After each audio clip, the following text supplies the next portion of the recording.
Bismillahirrahmanirrahim. Assalamualaikum warahmatullahi wabarakatuh. Perkenalkan, nama saya Muhammad Amirul Mustafa dari Prodi Teknik Informatika di Institut Terpadu Nurul Fikri.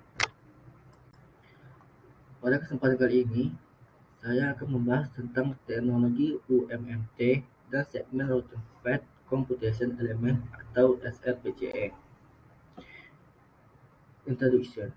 UMMT Unified Interface for Mobile Telecommunication dirancang untuk pelanggan dengan minat yang signifikan dalam menyebarkan MPLS di jaringan akses to scale MPLS untuk mobile backhaul, memfasilitasi penyebaran infrastruktur seluler 3G ataupun 4G ataupun LTE. Rancangan UMMT dapat diterapkan baik untuk penyebaran greenfield maupun untuk operator dengan infrastruktur berbasis TDM dan ATM yang ada, memberikan rancangan fleksibel yang mampu mengangkut semua generasi layanan seluler secara bersamaan pada infrastruktur jaringan tunggal. Mengapa sih harus UMT dan mengapa sekarang? Baiklah, sekarang operator melakukan investasi infrastruktur besar untuk mendukung transisi teknologi 4G LTE untuk jaringan seluler. Transisi ini membawa serta kemampuan throughput yang jauh lebih besar, dengan persyaratan untuk virtualisasi transportasi untuk memaksimalkan laba atas investasi dengan mendukung beberapa layanan. Transport paket diterima secara universal sebagai solusi untuk membangun jaringan 4G LTE. Dengan MPLS inilah sebagai teknologi pilihan untuk mendukung virtualisasi dan transport protokol lama bila diperlukan. Untuk menikmati manfaat MPLS di jaringan 4G LTE, persyaratan skala baru, kesederhanaan operasional, dan kemampuan manajemen perlulah ditambahkan ke IP MPLS tradisional agar penyebaran dapat dilakukan. UMMT memenuhi persyaratan baru ini dengan teknologi terdepan di industri dan platform yang dioptimalkan dengan biaya. Jadi UMMT ini dia adalah satu platform yang sudah bisa dipakai di zaman kedepannya karena dia sudah menyupport banyak sekali 4G LTE dan skala-skala dengan operasional yang sudah dimanajemen oleh UMT, sehingga dia menjadi teknologi terdepan dengan platform yang dioptimalkan. Selanjutnya masuk ke penjelasan SRPCE. Sebelumnya saya akan membahas tentang segmen routing terlebih dahulu. Segmen routing adalah teknik perutian berbasis sumber yang menyederhanakan rekayasa lalu lintas dan manajemen di seluruh domain jaringan. Ini untuk menghapus informasi status jaringan dari router transit dan node di jaringan dan menempatkan informasi status jalur ke dalam header paket di node maksudnya. Selanjutnya penjelasan tentang PCI, PCC, dan PCAP. Yang pertama ada PCI. PCI adalah entitas yang mampu menghitung jalur untuk satu atau kumpulan layanan. Yang kedua ada PCC. PCC klien yang meminta layanan komputasi dari PCI. Yang terakhir ada PCAP. PCAP adalah komunikasi antara PCI dan PCC, dicapai dengan menggunakan Path Computation Element Communication Protocol sebagai komunikasi antara PCI dan PCC. Selanjutnya kita masuk ke dalam segmen Routing Path Computation Element atau SRPCE. SRPCE adalah komponen yang digunakan untuk menghitung jalur SR yang sesuai dengan kriteria yang ditentukan oleh operator jaringan. Kriteria ini meliputi kesediaan bandwidth, delay, jalur terpendek, ataupun kombinasi dari kriteria tersebut.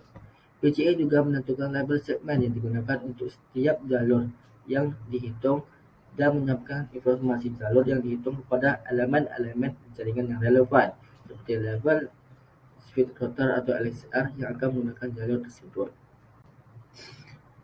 Bagaimana cara kerja SRPCE? SRPCE mampu menghitung jalur menggunakan metode berikut. Yang pertama, metode TE. TE menggunakan metrik TE dalam perhitungan jalurnya untuk mengoptimalkan metrik TE kumulatif. Yang kedua, metrik EGP. EGP SRPCE menggunakan metrik EGP dalam perhitungan jalurnya untuk mengoptimalkan jangkauan. Yang ketiga, pemutusan LSP SRPCE. Ini menggunakan algoritma komputasi jalur untuk menghitung sepasang LSP yang terpisah. Jalur disjoint dapat berasal dari head end yang sama ataupun head end yang berbeda. Dan yang terakhir RPCE. mempelajari informasi topologi melalui EGP atau OSPF atau ISIS ataupun melalui BGP Link State atau BGP LS. Adapun kelebihan SRPCI di sini sangat banyak. Yang pertama ada efisiensi. PCI dapat digunakan untuk mengoptimalkan jalur SR.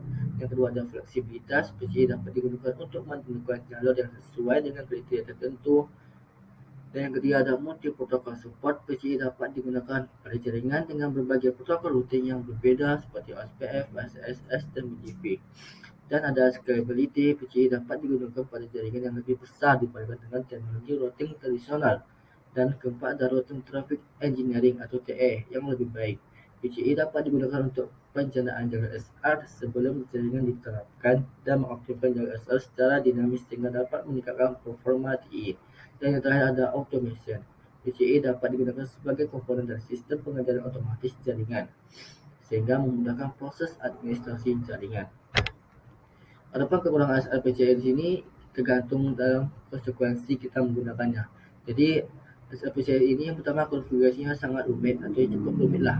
Karena informasinya PCI ini memerlukan konfigurasi yang cukup rumit dan membutuhkan keterampilan khusus dari operator jaringan.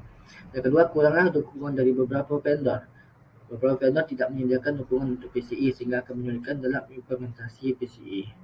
Jadi tidak semua vendor memiliki ataupun menyupport PCI ini sehingga akan menyulitkan dalam implementasinya. Dan yang ketiga, keterbatasan dalam beberapa kondisi. PCI mungkin tidak dapat mengoptimalkan jalur SR dalam beberapa kondisi tertentu seperti jaringan sangat kompleks ataupun jaringan memiliki kondisi yang tidak stabil. Dan yang terakhir, kebutuhan akan lisensi. Beberapa vendor akan membutuhkan lisensi untuk dapat menggunakan fitur dari PCI. Adapun kesimpulan dari teknologi UMMT dan SLPCI yang pertama, sistem UMMT memberikan dasar arsitektur untuk menciptakan infrastruktur mobile backhaul yang dapat diskalakan, tangguh, dan dapat dikelola dan dioptimalkan untuk bekerja secara mulus dengan inti seluler. Sedangkan untuk secara keseluruhan untuk SLPCI atau segmen routing pipe computation element adalah komponen yang digunakan untuk menghitung jalur segmen routing SR pada jaringan dengan menggabungkan dua teknologi yaitu segmen routing atau SR dan pipe computation element sehingga alur perdagangan dapat dilakukan dalam jaringan menjadi lebih optimal. Ini yang dapat saya sampaikan. Lebih kurang mohon dimaafkan. Saya tutup. Wabillahi taufiq wal hidayah. Assalamualaikum warahmatullahi wabarakatuh.